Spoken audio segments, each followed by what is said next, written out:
The untouchable True School Sports Empire proudly presents something the boxing game's been missing. Hey, what's going on? It's your boy BT, and I came here to talk some boxing with the thousands of True School Sports subscribers. Now, I want to talk about Philadelphia's very own Jaron Boots Ennis, one of the most talented fighters out there.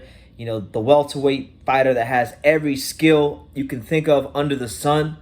You know, he's one of the best talents this sport has to offer, and anybody who tells you otherwise doesn't really properly understand what the fuck they're watching. You know, just being honest. Now, Jaron Ennis, we're waiting for him to get that big step up fight. You know, it's taking a lot longer than expected. You know, I really, this is a bit off topic from the video, but I really think that they should try to get this guy on a Jake Paul undercard, because if millions of people saw this dude fight, he'd be the most popular fighter in boxing. But that's another video for another day. In this particular video, Jaron Ennis, I was patrolling my YouTube news feeds, and I was going through some of the channels, seeing if there's any boxing content that I was interested in watching. So I head over down to YSM Sports Media, my main man Jamil Parker out there in Philadelphia. He's always in these gyms in Philadelphia. He was interviewing Jaron Ennis's father, the great Boosie Ennis, who's a hell of a trainer, who I think one day will win Trainer of the Year. He was interviewing him, and they were talking about, you know, Jaron Ennis' future and just what's going on with him. And he made an interesting and bold claim, and that's what I kind of wanted to talk about and expound upon in this video. Now, I'll leave a link to the interview in the description so you guys can watch it for yourself and come to your own conclusion, into your own surmise. But Jaron Ennis' father claimed that 15, yes, count it, 15, all right, a motherfucking quinceañera, 15 fighters are ducking, have turned down, don't want no smoke, put their suits on and became businessmen. They turned down a fight with Jaron Ennis. Now, he didn't say them by name, but 15? 15 fighters? Come on, man. What is boxing coming to, man? You wonder why Jake Paul's the biggest star in boxing? You wonder why Jake Paul's carrying the sport right now? It's because of shit like this. Jaron Ennis is one of the most exciting fighters in the world, one of the best fighters in the world. He can't get the chance to prove it because 15 fighters are, you know, they won't hike their skirt up and fight the man. You know, they don't want that work because he's got every skill under the sun.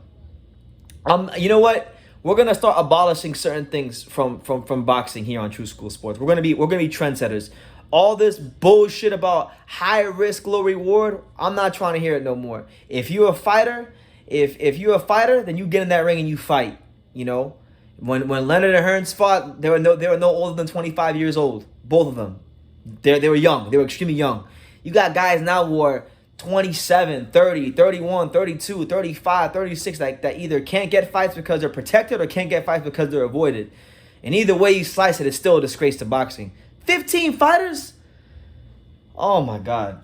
Anyway, in that interview as well, Boosie Ennis also stated that even though people are turning him down, that he stated that one of the governing bodies, one of the title organizations, though, so either WBC, WBA, WBO, and IBF, one of the high-ranking executives in one of these sanctioning bodies promised him and Boots a title shot. So I don't know who the hell the champion is in these weight classes, but I can almost assure that whoever it is that he was assured a title shot against, that they're gonna drop the belt. Now, if we want to use educated guess, of who the hell Boots can get a title shot against, well, if we look at the rankings, he's not ranked in the WBA rankings, but he's ranked top 10 in the WBC, WBO, and the IBF rankings. So that would either mean he's gonna fight Errol Spence or he's gonna fight Terence Crawford. Now, if you want to go by probabilities, I think it'll probably be Spence. All right, and if it is Spence, you can take what I'm saying to the bank and cash your checks on Sunday. If the time comes for Boots Ennis to fight Errol Spence, and you know what? I like Crawford. He's one of my favorite fighters. But even him, if the time comes to fight one of these two, if the time comes for one of these two to fight Jaron Ennis at this stage of their careers, when they both pissed away a Manny Pacquiao fight, where they both are probably pissed away a fight with each other, I have my doubts about whether or not Crawford or Spence will fight Jaron Ennis. I really do. I'll be honest. Because they're both looking for those big money fights. He's not that yet. He's extremely difficult to deal with. He has all the skills in the world, and he's the kind of fighter that if he puts it all together in a fight against one of those two and they're not at their best, he could really beat them in sound fashion. He's that damn good as a fighter. So I have my doubts. You know, and it's not me throwing salt on Crawford or Spence. I like both of them. I'm a big fan of both of them. Obviously, I'm probably a bigger fan of Crawford than I am Spence, but I like them both. I've covered both their fights. I've covered both of their careers for a long time. I have an appreciation for both. But I call a spade, and I can see things for how they are.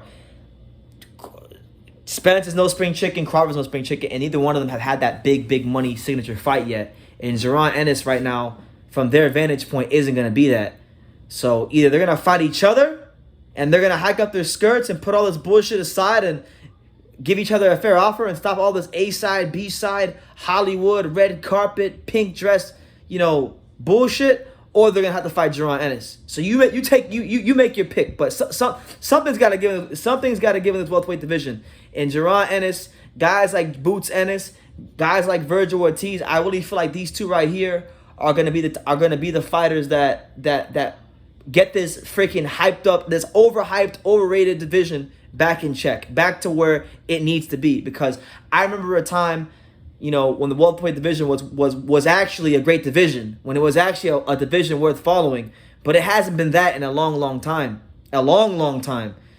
because these guys don't want to fight each other, and there's all this network politics and all this bullshit, and the sport is losing out, and these guys are only hurting themselves. So, yeah, that's the news, man.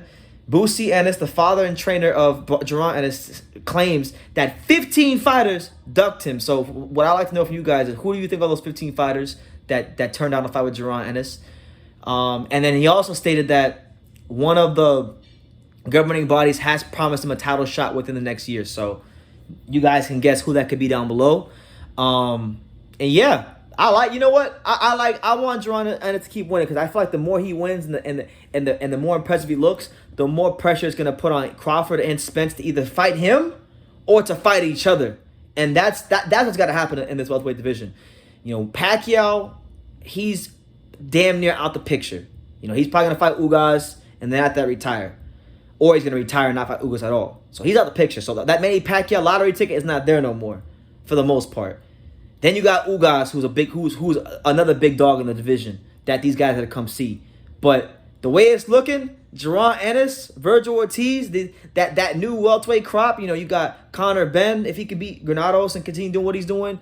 Rashidi Ellis, we're still going to bang the drum for Rashidi Ellis. He's got to get back in the ring and get his name back in the fold. This new era of welterweight boxing, they're gonna. I have full faith and confidence that they're gonna get this overrated freaking weight class back to where it needs to be, because it's been too much bullshit for too many years in the welterweight division.